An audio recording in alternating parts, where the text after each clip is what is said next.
नमस्कार, मैं हूं आशीष वर्मा। सीएनबीसी आवाज मोतीलाल ओसवाल स्टूडियोज में आप सबका स्वागत है। बारी आज के मॉर्निंग कॉल की और शुरुआत सुबह की टॉप हेडलाइंस के साथ। निफ्टी की वीकली एक्सपायरी के दिन भारतीय बाजारों के लिए मिले जुले संकेत। एफआईआईज के नेट शॉर्ट हुए थोड़े कम, गिफ्ट निफ्टी फ्लैट, एशिया भी मिक्स्ड। वही उम्मीद से बेहतर रिटेल महंगाई आंकड़ों के बाद अमेरिका में ऊपरी स्तरों से दिखी हल्की मुनाफा वसूली, करीब 100 पॉइंट फिसला नैस्डैक। अमेरिका और चीन के बीच ट्रेड डील हुई फाइनल। अमेरिका को रेयर अर्थ मटेरियल और फुल मैग्नेट सप्लाई करेगी चीन। बदले में अमेरिकी यूनिवर्सिटी में चीनी छात्रों को मिलेगी एंट्री। हालांकि डील पर अभी नहीं हुए हैं दस्तखत।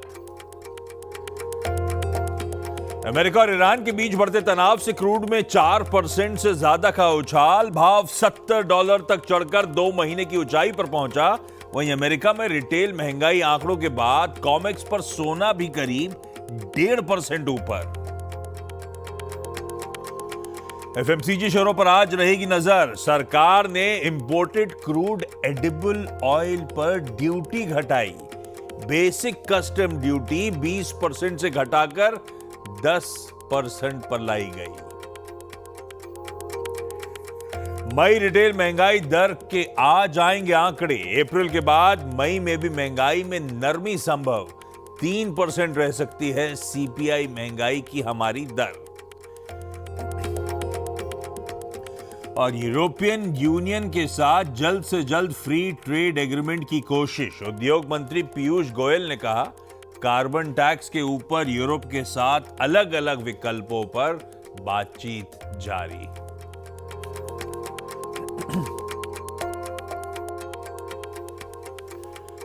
चलिए, गुरुवार की सुबह सेकेंड लास्ट ट्रेडिंग सेशन इस कारोबारी हफ्ते का, और आज है निफ्टी 50 के वीकली कॉन्ट्रैक्ट्स की एक्सपायरी का दिन। और कल का जो पेनल्टीमेट सेशन था वो आपकी स्क्रीन पर लेकर आता हूं। पॉजिटिव नोट पे शुरुआत हुई कल के कारोबारी सत्र की। पहले हाफ में मोमेंटम तूल पकड़ा, भाव 25,200 के पार 25,222 तक जाते हुए नजर आए। पर अचानक सेकेंड हाफ में कह लीजिए वो मुनाफा वसूली का दबाव हावी हुआ। फाइनली सेशन हल्के हरे निशान के साथ समाप्ति करता हुआ नजर आया। हां, इस बीच ये जरूर हुआ है कि कल back to back 6th straight trading session हो गया भारतीय बाजारों में, मजबूती के साथ, बढ़त के साथ जो कामकाज हो रहा है। और टेक्निकली वैसे सच कहूं तो स्ट्रक्चर सेम है, वही 25,200 के आसपास फिर से हम हर्डल फेस कर रहे हैं। हां, बदला ये कि 2 दिन गैप के साथ शुरुआत होती थी, मुनाफा वसूली आती थी, उसके बाद बहुत दायरे में कामकाज होता था। कल रेजिस्टेंस के आसपास मतलब आके अपना मामला ठंडा पड़ता था। कल क्या हुआ, इंट्राडे में भारतीय बाजारों ने एटलीस्ट अटेम्प्ट किया उस थ्रेशोल्ड को, उसकी रेजिस्टेंस को चैलेंज करने का। स्क्रीन पे वो तेजी नजर आ रही थी, फेल हुई तो क्या। तो वो कहते हैं ना कि एक पत्थर तो तबीयत से फेंको यारों, उछालो यारों। तो अपन ने भी कोशिश तो करी है। खैर, आज के क्यूज, आज के समीकरण एक्सपायरी के दिन के बैठ कैसे नहीं, प्रोड्यूसर साहब ने हेडलाइन में ब्यूटीफुली एक्सप्लेन करा है। बहुत मिला जुला सा मामला है। सेटअप अलग कहानी, ग्लोब के संकेत अलग कहानी, उन सब के बीच में झूलता हुआ गिफ्ट निफ्टी आपको आपकी स्क्रीन पे नजर आएगा। इंडिकेशन से फ्लैट कहने के लिए एक लाल निशान में आज हम शुरुआत करने की तैयारी कर रहे हैं। ऐसे में लाइए, गिफ्ट निफ्टी तो आपने दिखा दिया, हल्के लाल निशान के साथ शुरुआत होगी। एशियन पियर्स जो खुले हुए हैं वो भी जैसा अपना मूड है वैसे ही एशिया का भी लार्जली मूड नजर आएगा आपको। मिला जुला सा कामकाज है। यूएस का हैंडओवर, कल जब हम सेशन की समाप्ति कर रहे थे वेडनेसडे के ट्रेड की, तो हल्के लाल निशान में थे यूएस के फ्यूचर्स। मतलब वो कहने के लिए लाल थे, 1/4 भी दबाव नहीं था। अगर लिख सकते तो 0.1 से 0.2% कह लीजिए वो दबाव में थे कल। एक्चुअल सेशन में भी ऐसे ही कुछ हुआ, फ्लैट से आधे % की कमजोरी की तरफ बढ़ चले थे। और आज सुबह का मामला भी पस्ती है, तो हैंडओवर ठंडा है। कल जहां छोड़े थे समीकरण और आज सुबह की कहानी आपकी स्क्रीन पर है। इसीलिए एशिया, इसीलिए गिफ्ट निफ्टी ऐसे ही डायरेक्शनलेस से घूम रहे हैं। ऐसे में बहुत कुछ है।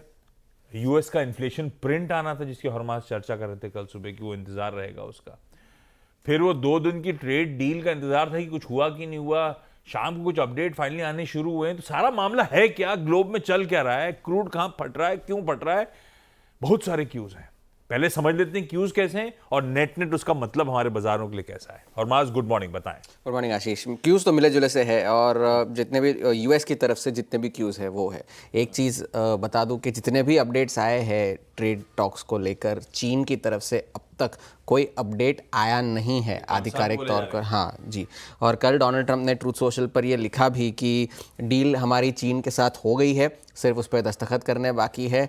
उस डील के मुताबिक अब चीन जो है वो रेयर अर्थ्स की सप्लाई करेगा और जैसे ही वो सप्लाई शुरू करेंगे हम हमारे जो है रिस्ट्रिक्शंस वो थोड़े से लिफ्ट करने की कोशिश करेंगे। चीन के विद्यार्थियों को यूनिवर्सिटीज़ में एक्सेस वगैरह दिया जाएगा। मगर इतना इंपॉर्टेंट, प्रोड्यूसर साहब हेडलाइन में ऐसे लिखा कि ये सब रियायतें बदले में चीन के विद्यार्थी, मतलब वो उतना ऐसा लग रहा है बैलेंस यहां से हुआ। और वही बात है क्योंकि उन्होंने साथ साथ ये भी लिखा कि चीन के ऊपर 55% के टैरिफ लागू रहेंगे और चीन जो है हमारे जो 10% के टैरिफ उन्होंने लगाए थे जो जिनीवा में मंजूर भी हुआ था वो वैसे का वैसा बना रहेगा। तो अब ये सोचने वाली बात है कि चीन ने 2 दिन की बातचीत में इस बात पर तो मंजूरी दी नहीं होगी, अब तक उनकी तरफ से कोई बयान तो आया नहीं है, तो वो देखने वाली बात है। और साथ ही साथ फिर अब ये 55% का टैरिफ है क्या, ये 10% का जो बेसलाइन टैरिफ है वो तो है ही, 20% का जो फेंटेनिल को लेकर उन्होंने लगाया था वो भी है, और साथ ही साथ में फिर जो उनके पहले कार्यकाल में जो उन्होंने 25% के टैरिफ लगाए थे वो जोड़कर जो 55% के टैरिफ है वो मिलाकर के चीन पर टैरिफ लागू रहेंगे। ये व्हाइट हाउस के एक ऑफिशियल ने ब्लूमबर्ग को बताया है और ये उनकी रिपोर्ट थी। तो और साथ ही साथ उनके जो कॉमर्स सेक्रेटरी है हावर्ड लटनिक, वो उन्होंने भी ये साफ किया कि अगर ये जो है समझौता मंजूरी मिल जाती है उसे, तो भी चीन पर जो टैरिफ है 55% के वो लागू रहेंगे, वो बदलेंगे नहीं। और साथ ही साथ उन्होंने ये कहा कि अगर चीन अपने रेयर अर्थ्स पे जो पाबंदियां लगाई गई है वो अगर हट जाती है तो जाकर के हम फिर अपने सेमीकंडक्टर्स वगैरह वगैरह पे जो रिस्ट्रिक्शन लगाए गए हैं उन्हें हटाने के बारे में सोचेंगे। ये ऐसा लग रहा है अपनी साइड ऑफ द स्टोरी बताया जा रहा है। हाँ, अपनी साइड, इसीलिए बाजार को ये बात पसंद नहीं आ रही है क्योंकि अगर आमतौर पर अदरवाइज स्टॉक रिएक्ट ही नहीं कर रहा, मार्केट बिल्कुल नहीं कर रहा, और फ्यूचर्स भी आज नीचे इसी वजह से है। ये एक वजह है। और अब दूसरी हस्ताक्षर किसको करने हैं, ट्रम्प साहब और जिनपिंग साहब दोनों को करने हैं। अच्छा। और अब तक ऐसा हुआ नहीं है और चीन की तरफ से तो कोई बयान ही नहीं आया है, तो पता ही नहीं है उनकी तरफ से क्या राय है, उनकी क्या चल रहा है वहां पर। इससे पहले कोई और इसका क्रेडिट उठाए, मैं फटाफट डाल दूं। हाँ, और दूसरा कॉन्ट्रडिक्शन ये है कि स्कॉट बेसेंट जो उनके ट्रेजरी सेक्रेटरी है वो कांग्रेस में कल उनकी पेशी थी जहां पर उन्होंने कहा कि हम 90 दिन का जो ये पॉज है, जो देश हमारे साथ अच्छी नीयत से नेगोशिएट कर रहे हैं उनके लिए हम ये टैरिफ की डेडलाइन बढ़ा सकते हैं, ये उन्होंने कहा। मतलब उनके फाइनेंस मिनिस्टर टाइप। हाँ, ट्रेजरी सेक्रेटरी, हाँ जी।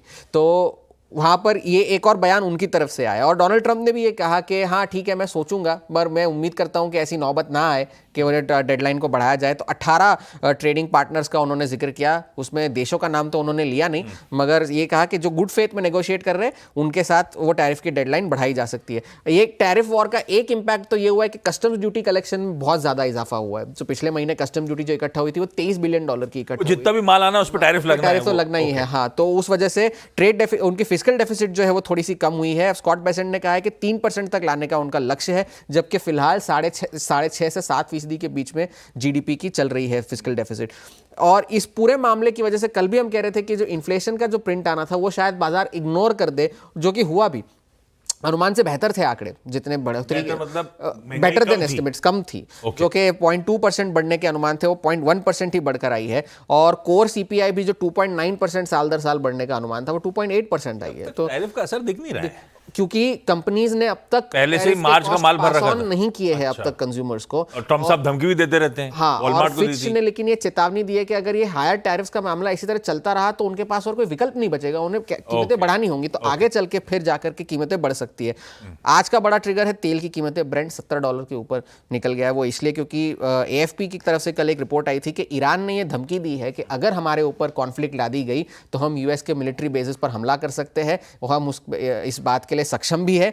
और यूएस ने बगदाद में अपने एम्बेसी में कुछ स्टाफ को देश छोड़कर जाने के आदेश भी दिए हैं। और डोनाल्ड ट्रंप से भी कल पूछा गया था कि आप इस डील को लेकर कितने कन्विंस्ड हैं। उन्होंने कहा मुझे उम्मीद नहीं है कि डील होगी, मगर ऐसा आज कॉन्ट्रडिक्टरी बयान भी आ रहे हैं, क्योंकि वो कह रहे हैं कि आज बातचीत होनी है, ईरान कह रहा है कि रविवार को बातचीत होनी है ओमान में। तो उस वजह से तेल की कीमतों में अक्टूबर के बाद से सबसे बड़ा इजाफा देखने मिला था। तो तेल आज का बड़ा ट्रिगर होगा, और अगर चीन की तरफ से कोई बड़ा बयान आया तो उससे बाजार को थोड़ा सा डायरेक्शन मिल सकता है। तो संकेत ठंडे ही है, नेगेटिव। तेल भी बढ़ा हुआ है, टैरिफ की क्लैरिटी नहीं है, अनसर्टेनिटी लिंगर कर रही है। खराब ग्लोबल संकेत। आज चाहिए थे अच्छे संकेत, एक्सपायरी का दिन था, एफआईएस डगमगाते तो संकेत उनके फेवर में चले गए हैं। बस संकेत हैं आज के लिए। मानस जुड़ रहे हैं आज, जिनसे जानना है निफ्टी बैंक क्या लेवल्स वॉच आउट करने, आज एक्सपायरी के दिन कैसे अपन रणनीति बनाए। उससे पहले डेटा समझा देता हूं। कल इंस्टीट्यूशंस की कैश की एक्टिविटी क्विकली स्क्रीन पे रखिएगा। 450 करोड़ रुपए एफआईएस ने कैश में बिकवाली करी, उसके सामने डीआईएस की तरफ से करीब 1600 करोड़ रुपए की कैश में खरीदारी हुई है। नेट 1100 1150 करोड़ रुपए के आसपास की खरीद का आंकड़ा नेट। पर इसमें एक पहले चेक कर लीजिए तो एक ब्लॉक डील लार्ज ट्रेड हुआ था आदित्य बिरला कैपिटल का, पर वो 500 550 करोड़ रुपए का था। खैर उसमें एफआईएस डीआईएस दोनों ने पार्टिसिपेट किया हुआ है। ये तो कैश की बात हुई। डेरिवेटिव्स में, इंडेक्स फ्यूचर्स में 1250 करोड़ रुपए की कल बाइंग हुई है, जिसमें निफ्टी फ्यूचर्स में 1400 करोड़ रुपए की बाइंग, और बैंक निफ्टी सल कर रहा है 150 करोड़ रुपए के आसपास। बैंक निफ्टी फ्यूचर्स में बिकवाली है, और स्टॉक फ्यूचर्स में कंटिन्यू कर रहा है। कल सुबह मैं हाईलाइट करता, परसों के ट्रेडिंग सेशन में शायद 3334 करोड़ रुपए की कैश फ्यूचर्स में, स्टॉक फ्यूचर्स में बिकवाली थी। कल 1200 करोड़ रुपए के आसपास की बिकवाली का नंबर सामने आया। इंडेक्स फ्यूचर्स में लॉन्ग्स 3500 कॉन्ट्रैक्ट्स जोड़े, उसके सामने ऑलमोस्ट 3000 शॉर्ट कॉन्ट्रैक्ट्स काटे। लॉन्ग जोड़े, शॉर्ट्स काटे, तो हुआ क्या? अब 22.2% लॉन्ग इंचअप कर गया है, और 77.8% पे शॉर्ट का आंकड़ा है। और ये नेट शॉर्ट्स अब आ गए 86,000 कॉन्ट्रैक्ट्स के आसपास। 86,000 कॉन्ट्रैक्ट मतलब कल से 6,500 कॉन्ट्रैक्ट्स रिड्यूस हुए, नेट शॉर्ट्स रिड्यूस हुए। और इसको ऐसे भी देखिए, पिछले थर्सडे को हम बैठे थे 1,07,000 नेट शॉर्ट्स पे, तो वहां से तो सिग्निफिकेंट रिडक्शन है। लेकिन हाँ, सिस्टम में अभी भी ये भी कह सकते हैं 78% की शॉर्ट अभी भी एफआईएस के 10 के 10 बने हुए हैं एक्सपायरी के दिन। ऑप्शंस की तस्वीर रख देता हूं, ध्यान रखिएगा। एक्सपायरी डे है 25,200 वाला कॉल जो है, वहां का एक्शन तो कल 25,250 की तरफ शिफ्ट हो रहा था। तो 25,250 पे क्या था, 32 लाख कॉन्ट्रैक्ट खड़े हुए थे, शेयर्स खड़े हुए थे, 23 लाख जुड़े। तो हालांकि 55 लाख ही है, अभी भी अपने लिए 25,200 इंपॉर्टेंट है। 1.14 करोड़ शेयर्स वहां पे खड़े हुए 25,200 पे। 25,200, 25,250 फिर उस लिहाज से इंपॉर्टेंट। कल के इंट्राडे हाई के बीच के समीकरण वहीं बैठते भी हैं वैसे। और 25,500 पे सबसे तगड़ा ओआई कंटिन्यू कर रहा है। 25,400 में कल एडिशंस बढ़ते हुए नजर आए। तो दूसरा पड़ाव अगर तो निकले इस सरदर्द से, तो वहां 400 और 500 की पॉकेट क्रिटिकल होगी। वहां पे डोमिनेंस कंटिन्यू कर रहा है कॉल साइड पे। नीचे 25,000 के स्ट्राइक का वो सिग्निफिकेंट पुट एडिशन जसकता से 1 करोड़ के ऊपर खड़ा हुआ है।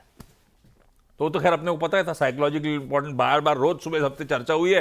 25,000 वैसे ही सीमेंट कर रहा है। 25,100 पर काफी कल अट्रैक्शन था, काफी 62.5 लाख शेयर्स खड़े थे, 34 और जुड़ गए वहां पे। 25,100 पे भी 96 लाख शेयर्स खड़े हुए। तो अपने लिए 25,100 से 25,000 क्रिटिकल हो जाता है नीचे की तरफ। दायरा ये है, दायरे में ज्यादा बदलाव हुआ नहीं है इस पूरे हफ्ते, क्योंकि टेक्निकली जैसे मैं कह भी रहा था, मार्केट ने ऊपर के लेवल से वापस ठंडे पड़े और उसी जोन्स पे अभी भी कामकाज कर रहे हैं। पर ये सब तो खैर कहानियां हैं। ये टेक्सचर कैसा लग रहा है, एक्सपायरी के दिन का अप्रोच क्या रहेगा? क्या फाइनली एफआईएस डगमगाएंगे मानस की बुलिश कॉल से या नहीं? मानस बुलिश कॉल है कि नहीं, पहले तो ये भी नहीं पता मुझे। निफ्टी बैंक व्यू क्या होगा आज एक्सपायरी के दिन के लिए, कैसे अप्रोच करूं इन दोनों पॉकेट्स को? Good morning Ashish ji. तो देखिए, बिल्कुल आपने सही कहा, जो बेसिक स्ट्रक्चर है वो पॉजिटिव है, क्योंकि 3 दिन पहले हमने एक ट्रायंगुलर फॉर्मेशन का ब्रेकआउट देखा, उसके बाद 3 दिनों से हम कंसोलिडेशन देख रहे हैं। तो जो बेसिक स्ट्रक्चर है वो पॉजिटिव है, और मेरा समझना है कि निफ्टी में पोटेंशियल है 25,600 के लेवल्स को पोजिशनली टेस्ट करने का। अब हम केवल आज की अगर बात कर ले, तो कल थोड़ा डिसअपॉइंट किया, क्योंकि निफ्टी ने एक बार के लिए तो रेंज, 2 दिन की रेंज ब्रेक की थी ऊपर के साइड पे, लेकिन वहां पर सस्टेन नहीं हो पाई। आज हमें ध्यान रखना है कि अगर 25,210 के ऊपर निफ्टी सस्टेन करेगा तभी खरीदारी करेंगे, उससे पहले आज खरीदारी नहीं करेंगे। तो 25,210 के ऊपर सस्टेन करेगा तो 25,134 के स्टॉप लॉस से, 134 के स्टॉप लॉस से खरीदारी करने की राय रहेगी। उस केस में आपके जो टारगेट रहेंगे वो 25,350, 25,350 के रहेंगे। बेचना कहाँ है आज? आज देखिए सबसे अहम सपोर्ट है 25,050 पे। अगर 25,050 के नीचे निफ्टी जाएगा तो आप उम्मीद कर सकते हैं कि 20 डे मूविंग एवरेज टेस्ट हो सकते हैं। इसलिए बिकवाली करेंगे 25,050 के नीचे, स्टॉप लॉस लगाएंगे 25,126 के ऊपर उस केस में, और टारगेट सेट करेंगे 24,900, 24,900 के। ये निफ्टी की स्ट्रेटेजी रहेगी। जहां तक बात बैंक निफ्टी की है, यहाँ पर डिसअपॉइंट किया है बैंक निफ्टी ने। 3 दिनों से इंटरडे चार्ट पे लोअर टॉप लोअर बॉटम बन रहे हैं, तो यहाँ पे थोड़ा कॉशियस अप्रोच है, बट खरीदारी केवल ब्रेकआउट पे करेंगे। 56,750, 56,750 के ऊपर खरीदारी करेंगे। उस केस में 56,550 का स्टॉप लॉस लगा लेंगे, और 57,150 से 57,200, 57,200 तक के टारगेट इस केस में देखने को मिल सकते हैं अगर बैंक निफ्टी 56,750 के ऊपर निकलेगा तो। बिकवाली कहाँ करेंगे? बिकवाली कल के लोज के नीचे करेंगे। अगर 56,375, 56,375 के निफ्टी बैंक निफ्टी सस्टेन करने रहेगा, उसके नीचे सस्टेन करने रहेगा, तो बिकवाली करने का ट्रेड लेना है। 56,500 का स्टॉप लॉस लगा लेंगे, और 55,900, 55,900 के इस केस में टारगेट सेट कर लेंगे। ये भाई साहब देखते हैं खुलने के बाद एक्चुअल रुझान कैसा रहता है। दोनों तरफ के आइडियाज आपकी स्क्रीन पर आते हुए, क्या लेवल्स वॉच आउट करने, कैसे ट्रेड इनिशिएट करना है। आज के चकाचक चार्ट्स का प्लीज वो स्टिंग प्ले आउट करिएगा। मानस, स्टॉक स्पेसिफिक आज के पिक्स कौन से? तो दो सबसे जो स्ट्रॉन्ग सेक्टर थे कल, उन्हीं में से पिक है। पहला तो बीपीसीएल पे खरीदारी करेंगे, जहां पर ट्रायंगुलर फॉर्मेशन का ब्रेकआउट हुआ था, उस पर ब्रेकआउट देखने को मिला है। काफी बढ़िया वॉल्यूम देखने को मिले हैं। तो बीपीसीएल में 331 का स्टॉप लॉस लगा लेंगे, 342 के टारगेट रहेंगे। और आईटी स्पेस में भी कल बाइंग इंटरेस्ट देखने को मिला। विप्रो ने हायर टॉप्स हायर बॉटम्स की कंफर्मेशन दिया, 50 डे मूविंग एवरेज के ऊपर निकला, तो विप्रो में भी खरीदारी करेंगे। 256 का स्टॉप लॉस लगा लेंगे, और 266, 266 रुपए की टारगेट सेट कर लेंगे। सही है। आईटी परसों का हीरो कल भी मोमेंटम कंटिन्यू कर रहा था, और कल का नया हीरो बना था ऑयल एंड गैस स्पेस। उसमें से कल सारे स्टॉक्स में सेक्युलर रन था। बीपीसीएल रखिए रडार पे, 331 का स्टॉप लॉस वहां पे लगाइएगा। थीमेटिक प्लेस भाई, आईटी के बाद ऑयल एंड गैस। देखना होगा आज कहां मोमेंटम, आज क्या तूल पकड़ता हुआ नजर आएगा। हाँ, एक चीज बाजार में क्लियरली विजिबल है, मोमेंटम को चेज ना करें, डिप्स में खरीदारी करने के मौके ढूंढने, तो बाजार रिवॉर्ड कर रहा है अब तक, तो ऐसा लगता है। खैर आज एक्सपायरी है, सारे समीकरण अपने अलग ही होंगे। मानस, थैंक यू सो मच। 8 बजे के पैनल में मानस को वापस इंक्लूड करेंगे, तब और बातचीत होगी। आज के important stocks in news, Kanchan good morning, बताएं। जी गुड मॉर्निंग। शुरुआत कर लेते हैं एचडीएफसी बैंक के साथ। देखिए, जो लीलावती ट्रस्ट ने इनके ऊपर सारे के सारे आरोप लगाए थे, उसका खंडन कर दिया है एचडीएफसी बैंक ने। उन्होंने बोला है कि सारे के सारे जितने भी आरोप है वो बेबुनियाद है, और उसके ऊपर अब हम जो है लीगल प्रोसीडिंग की शुरुआत करेंगे, और जितने भी आरोप लगाए गए हैं और ये सारे के सारे गलत हैं, तो यहाँ पे कड़ी कार्रवाई की जाएगी। इस लिहाज से एचडीएफसी बैंक आज आपके रडार पे होना चाहिए। Zydus life science, because company का जो अकलेश्वर का एपीआई यूनिट है, वहां से यूएस एफडीए की तरफ से ईआर मिल गया है, जहां पे 10 से लेकर 14 मार्च के बीच पूरी की पूरी इंस्पेक्शन हुई थी। हिंदुस्तान कॉपर, बिकॉज यहाँ पे कंपनी की तरफ से अगले 5 से 6 साल में 2000 करोड़ केपिक्स करने की कंपनी जो है प्लानिंग कर रही है। फिस्कल ईयर 31 की बात करी जाए तो वहां पे जो माइन कैपेसिटी है उसको 4 एमटीपीए से बढ़ा के करीब करीब 12.5 एमटीपीए कंपनी जो है करने वाली है। गोदरेज कंज्यूमर, साथ में आपको बीकाजी फूड्स, और साथ ही साथ डॉक्टर बेक्टर फूड में आज आपको आज आपको अपने रडार पे रखने हैं, बिकॉज जो क्रूड एडिबल ऑयल है उसके ऊपर जो कस्टम ड्यूटी है उसको 20% से घटा के 10% पे कर दिया गया है। इस लिहाज से ये तीनों ही स्टॉक आज आपके रडार पे होने चाहिए। हिंदुस्तान यूनिलीवर, बिकॉज जो उनका आइसक्रीम का बिजनेस है क्वालिटी वॉल्स, उसके डीमर्जर के लिए जो कंपनी है उसको एनसीएलटी से मंजूरी मिल गई है। 12 अगस्त को यहाँ पे जो है वो मीटिंग होने वाली है, उसके ऊपर ये फैसला आएगा, जहां पे शेयर होल्डर्स को एक के ऊपर एक शेयर मिलने की संभावनाएं जताई जा रही है। आज जितनी भी ऑयल मार्केटिंग कंपनीज है, ओएनजीसी आज आपके रडार पे होने चाहिए। इनफैक्ट पेंट शेयर्स भी आपके रडार पे होने चाहिए, बिकॉज जो कच्चा तेल है उसमें हमें 4% तक का उछाल देखने को मिला है, और जो ब्रेंट है वो करीब करीब $70 के पार निकल गया है, यानी कि अपने 2 महीने की ऊंचाई पर ये पहुंच चुका है। रखिए भाई साहब कच्चा तेल, अभी आऊंगा मैं कमोडिटी स्ट्रैटेजी पर, तब और इस पर फोकस कर लेंगे, लेकिन कच्चा तेल फट गया है। $70 की दहलीज पे आके ब्रेंट के भाव खड़े हुए, 69+ पे इस समय कामकाज करता हुआ। खैर आज की इंपॉर्टेंट ब्रोकरेज रिपोर्ट लेकर आइए स्टिंग और रखिए फिर उसके बाद हिंदुस्तान जिंक को रडार पे। भाई कल ही वो डिविडेंड अनाउंस हुआ है तो रिपोर्ट इंटरेस्टिंग है इसलिए मेंशन कर रहा हूं। हिंदुस्तान जिंक पे सिटी का कॉल है, एक सेल रिकमेंडेशन 520 पे था ये कल स्टॉक, कल भी करेक्ट हो रहा था डिविडेंड अनाउंसमेंट के बाद। 400 के टारगेट सिटी को नजर आते हैं। भाई पहली चीज तो वो इंटरिम डिविडेंड 10 रुपए का जो आया है, सिटी मान के चल रहा है कि ये FY26 में कुल मिलाकर 15 रुपए के आसपास का डिविडेंड शायद कंपनी देती हुई नजर आएगी। कई सारे उन्होंने अपसाइड की बात करी है कि यहां से सिल्वर, जिंक, लेड प्राइसेस शायद अप मूव दिखाएं, वॉल्यूम्स इंप्रूव हो रहे हो, रुपए का डिप्रिसिएशन हो, तो ये सब की अपसाइड रिस्क है। लेकिन इनको लगता है ये स्टॉक यहां से करेक्ट हो सकता है। तो भाई साहब सिटी हिंदुस्तान जिंक पे लाल लेके चल रहा है, मतलब सेल लेके चल रहा है। ब्रेक ले रहा हूं, ब्रेक के उस पार chartandtrade.com के विकास बगड़िया साहब होंगे। विकास जी गुड मॉर्निंग, आता हूं आपके पास कमोडिटी कॉल्स के लिए और साथ में आज का थर्सडे का इवेंट्स कैलेंडर।